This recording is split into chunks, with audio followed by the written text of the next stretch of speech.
Hello दर्शकों, सभी दर्शकों को मेरा नमस्कार। मैं doctor Manjulata Verma, radio KGMU गूंज में सेहत सही लाभ कई इस प्रोग्राम के तहत आप लोगों से कुछ परिवार नियोजन के विषय में बात करूंगी। जैसा कि हम सबको विदित है कि हम लोग 11 जुलाई को विश्व जनसंख्या दिवस यानी वर्ल्ड पॉपुलेशन डे सेलिब्रेट करते हैं और इस डे को सेलिब्रेट करने का हमारा अहम मुद्दा, मेन एम ये है कि हम चाहते हैं कि हमारा पॉपुलेशन, हमारी जो जनसंख्या है वो कंट्रोल हो, क्योंकि हम लोग एक विस्फोट की तरफ बढ़ रहे हैं।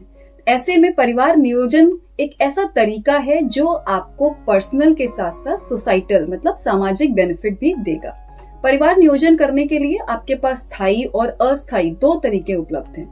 अगर आपकी फैमिली कंप्लीट हो चुकी है, आपको बच्चे और नहीं करने हैं, तो आप परमानेंट तरीके नसबंदी लाइगेशन के उसको ऑप्ट कर सकते हैं। लेकिन अगर आपको बच्चों के बीच में गैप रखना है या आपकी नई शादी हुई है, आप बच्चे अभी नहीं करना चाहते हैं, तो आप कुछ अस्थायी गर्भ निरोधक तरीके या कंट्रासेप्टिव मेथड यूज कर सकते हैं। इन तरीकों में हमारे पास कैफेटेरिया अप्रोच मतलब आपके पास बहुत सारे ऑप्शंस की उपलब्धता है, जिसमें आप अपने हिसाब से जो तरीका आपको बेस्ट सूट करे, आपको अपने बच्चों में कितने सालों का गैप रखना है, जो आपकी प्रीरिक्विजिट्स हैं, जो आपकी रिक्वायरमेंट है, उसके हिसाब से आप तरीका इस्तेमाल कर सकते हैं। और सबसे अच्छी बात यह है कि सारे गर्भ निरोधक तरीके सरकारी अस्पतालों में निःशुल्क उपलब्ध हैं।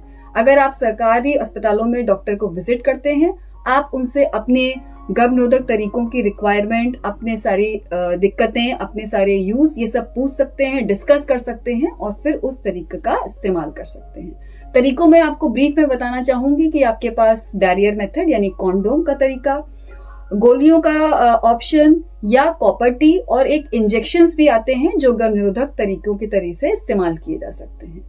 इन तरीकों के बारे में बहुत सारी भ्रांतियां हैं समाज में, लेकिन एक दूसरे से बात करके भ्रांतियों को फैलाने और भ्रांतियों से डरने के बजाय आपके लिए अच्छा होगा कि आप डॉक्टर से परामर्श लें। अगर आपके मन में कोई डाउट है, कोई शंका है, तो उसको दूर करें और अपने लिए एक बेस्ट गर्भ निरोधक तरीके का इस्तेमाल करें और परिवार नियोजन के इस मुहिम से जुड़ें। धन्यवाद।